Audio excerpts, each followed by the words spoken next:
Hello YouTube, this is Falcon Paladin coming to you with yet another Starcraft 2 upload as part of my Blizzard Daily upload schedule. This is a game between myself and a Protoss player on Overgrowth LE that I played on ladder earlier today. Now Zerg versus Protoss is a fun matchup, but also can be a very frustrating matchup for Zerg. There are just a lot of things that Protoss can do. They can do a 2-base, Immortal Zealot all-in with Sentry support. They can go 2-base Colossus attack. It's just timing attack after timing attack. A 4-gate can be hard to hold off if you don't know that it's coming. It's very frustrating that way, so we'll check production. We're just making workers at this point. This map does not have a very long rush distance and is only a 2-player map, so there's only one other place your opponent can be. I don't know if... Oh, did the Protoss player not understand Aiolia? Not know that, or are they heading out here for a reason? We'll have to see. I didn't catch that when I was playing, obviously, because it is in the fog of war. Meanwhile, my drone comes down to scout things out. He sees the chrono boost going on the Nexus, and he sees a forge coming up before anything else. And I think to myself, this has to be some kind of a cannon rush. So what I do back at home is I have my spawning pool up. You never want to go hatch first against Protoss. It's very scary to do that. Spawning pool up to get some Zerglings to deal with this early harassment, and the probe is moving on up. I get my hatchery down after scouting around and not seeing any cannons. I'm feeling pretty safe, but this probe has something in mind. And did I see it with this drone? I didn't. My minimap awareness is not as good as it should be. I don't think I saw that probe just hanging out when I came back in, so... He is up to no good, though, as he places a pylon right at the entrance to my natural. On some maps, this is a better strategy than others, where there's a very narrow ramp or a narrow choke point against Zerg. You can lock them into 2 bases fairly easily, but this is huge. I mean, this is something that my Zerglings can run past. I could probably get a queen past here as well. It takes too long to wall it off entirely with photon cannons and pylons. One thing I've seen Maximus Black do, which is a Starcraft 2 player who plays Protoss, is he will cannon rush by putting the cannons over here on this right side, which means anybody that runs down this ramp gets attacked. It still can get within range of this hatchery fairly easily. And this left side I just don't think makes any sense. But I am playing gold, so that's pretty much how it goes. The Zerglings come down. They are too late to do anything to these cannons, so they're just going to run past and try to get some harassment down at the base. They're attacking this Overlord. Not quite in range of the hatchery yet, but the photon cannon that is being built right now is within range. So this hatchery is in a dire circumstance. It looks like a Nexus, a hidden proxy Nexus is going down over here for Aiolia. We're going to call him Leah. So I know there's nothing here at the natural, and I'm thinking to myself, alright, this is like a 1-base cannon rush from Protoss. I don't know what's going on. That could be a problem with playing the gold, or gold level or lower on the ladder, is that people use really weird strategies that are hard to understand. It's hard to predict exactly what they're doing. But I run my Zerglings out. Okay, I say I'm free, but maybe I can attack up into the main? I don't know. I'm working on getting my speed upgrade. I'm getting +1 attack for the Zerglings. Getting a spine crawler to prevent further attacks or further pressure from the photon cannon push. Spreading the creep as well as I can. Zerglings with their slow legs are moving down here. I have a lot of Zerglings, but this photon cannon is protected. We have 2 photon cannons that are really well protected and 1 more up top, which is enough to take out pretty much any number of Zerglings at this stage in the game. There's no way I have enough to kill it. So I'm going to try to push up here, but we'll see what happens. Now, the spine crawler goes down within range of the photon cannon, and unfortunately is going to die before it's able to take this photon cannon out. There were some early hits off. What is the range? 7 and the range 7. So they have equal range, which means there's no way for the spine crawler to sit back and attack the photon cannon without also taking damage. But did take it down pretty quickly. The Zerglings ran in, saw the cannons, pretty much immediately backed out, said, alright, we're not breaking that. And I'm thinking to myself, now, a Protoss player, if they're smart, is not just going to sit on 1 base forever. But I do run out some additional Zerglings. I probably have enough at this point to take out these cannons, but none of them are within range of the hatchery. It did survive the onslaught. I'm making more Zerglings. But anyway, I'm thinking to myself, there's no way the Protoss is on 1 base. I saw the gateways, I saw the cybernetics core. I said he can't support anything really long term on that, so either he's looking for a really big one base push behind this, or he has a hidden base somewhere. So hopefully at some point I decide to go scout out. I bring my Zerglings down to finally take out these cannons that have been sitting there for pretty much the whole game. Zerglings are stupid, so they don't attack each of the cannons. They run around the first one, some of them not getting any attacks off at all, and then go to the next one, so very silly on their part. But they head down to join the party because why not? What else are we going to do? I got the +1 upgrade for the Zerglings because they do well against any gateway units that can be put out by the Protoss. They do really well against Stalkers.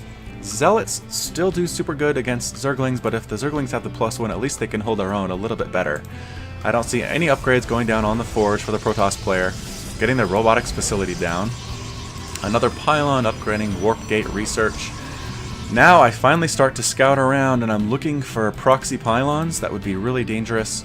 I'm going to be honest, I'm not looking for a second base, but I probably should have been, because there is one. This probe's just chilling. I don't know why I didn't see him on the mini-map. Dark blue against dark purple of the creep down here is kind of hard to see, but he's just scouting out, seeing exactly what I'm doing, no big deal. And finally I recognize that he's there and bring the queen over to kill him. The probe decides to try to take out his revenge on a drone, but unfortunately cannot do so, and is taken down by the queen. Now I have a pretty big army of +1 attack Zerglings down here. I know I can't attack. I send in a scouting Overlord. I check out the robotics facility that is in use. Overlord doesn't want to die for no reason, so he backs out.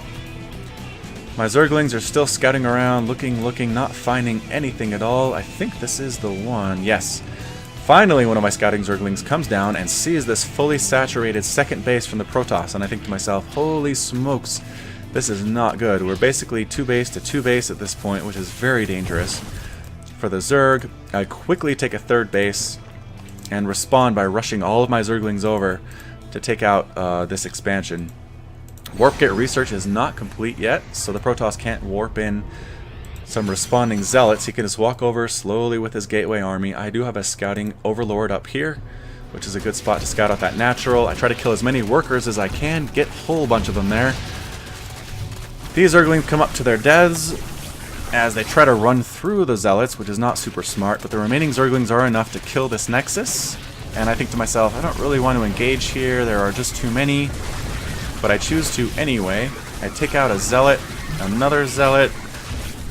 So, did pretty well. It's a 56 to 44 lead there for me. I am deciding to make a Spire at this point, recognizing that there isn't too much by the way of ground units that can attack up. There are no Phoenix either for the Protoss. It's Immortals, it's Zealots at this point, with a couple Stalkers, which I can handle. So, we run in there, we try to snipe out the probes and escape. A supporting group of Zerglings comes in. And there are definitely enough to take out these guys, and also enough to take out the reinforcing zealots. Immortals just don't do very well against Zerglings at all, and they get sniped out thanks to the support of yet more Zerglings. So I'm just going straight Zergling at this point, saving up my gas as well as I can for the Mutalisks that are coming. I do have a Spore Crawler up in each of my bases. I am worried about Observers. I'm worried about Dark Templar, which at this point, is there a... Nope, the Dark Shrine is being built now, but I know that's one thing that can really wreck my day, is the presence of those Dark Templars, which can easily swing a game pretty quickly in the favor of the Protoss. So at this point, Protoss is on 1 base. He's running out of minerals. He is not really running out of gas, but without minerals he can't do too much. Sentries are being warped in. Sentries actually do pretty well against Mutalisks. You'd be surprised. They don't have very much health here, only 40 shields and 40 health, but their Disruption Beam does pretty darn well against those guys. So Protoss is moving out, taking out my Overseer as best he can. Desperately trying to get that second base down because he knows that I'm on at least 2 base and probably 3 at this point. Overlords coming across the map to their death. I need to turn those guys around as soon as I can. Zerglings are retreating. I'm not interested in taking out this particular army because it is scary. The sentries are able to throw down their force fields, which can make Zerglings null and void if they're placed down well. Now this is gold, so maybe it's not something I need to worry about, but it is something that concerned me at the time. I'm still scouting around with my Zerglings looking for any hidden tech whatsoever. My third base is down. Second base is still alive, slowly regenerating health from that cannon attack. Very slowly, though. And here we have 3 Dark Templar moving up across the map. Zerglings still scouting around looking for any hidden bases, since I know this is something that Leo likes to do. Production tab is blank for me right now, which is not fantastic. I'm not proud of that. But the Dark Templar are moving up the center of the map now, right over the creep. The creep does not provide vision of invisible units, but vision of units that I can see. They get in range of the Spore Crawler, and the Zerglings take them out. This guy does get over to my third base, though, and my reaction time is not fantastic. If I remember, it takes a while for me to figure out what's going on. I think I try to morph an Overseer, and I do. I morph an Overseer to come over and take care of it. As you can see, they can't attack the Dark Templar until the Overseer shows up, but in the meantime, the main army shows up for the Protoss. Zealots are attacking. We have some hallucinated Colossus. I take out that army. My Mutalisks are spawning just in time. There's not much that can attack up here, like I said. There are sentries. The hallucinated units get cleaned up very easily. The Zerglings take out the sentries because they didn't use their force fields quite as well as you would expect. Zealots do get into my mineral line. I'm running away my workers as fast as I can. I clean up this attack thanks to the Mutalisks who are attacking and my +1 Zerglings. But he did snipe my second base, which is really super annoying. Took out a lot of my workers. Right now it is 44 workers to 24 though, so I still have that lead. And the second base is just getting started here for the Protoss player, so I have an Overlord pooping creep to make sure that he can't expand anywhere comfortable. And more Dark Templars come up here to my third base. They're trying to take it out very quickly, and it looks like they are able to do it. They do. So Dark Templar attacks and Zealot sentry attacks are enough to take out both my second and my third bases, which is really frustrating, but I do have a 93 to 42 lead. I'm doing some super long distance mining with these drones all the way. I try to rebuild my hatcheries as fast as I possibly can, and I say, alright, that's it. We can't let the Protoss get 2 base here. We rush down with my Zergling and my Mutalisk army. We push into the natural. The Photon Overcharge goes off, but it's not so great against Zerglings because it only attacks one thing at a time. My Mutalisk army is not very big, but the Zerglings are able to clean most of it up. The Zealots don't have any upgrades, and they quickly die to my +1 Zerglings. This expansion dies, there's only 14 supply left, and Leo leaves the game. So I thought that was a pretty fun game. I figured I'd cast it. It was a weird cannon rush into some Dark Templar play. I almost lost it at a couple spots, but was able to come back and win. So if you liked what you saw, hit that like button and subscribe to my channel. You can also visit me on Facebook and Twitter at /Falcon Paladin in both places. And until next time, this has been Falcon Paladin. You take care of yourself.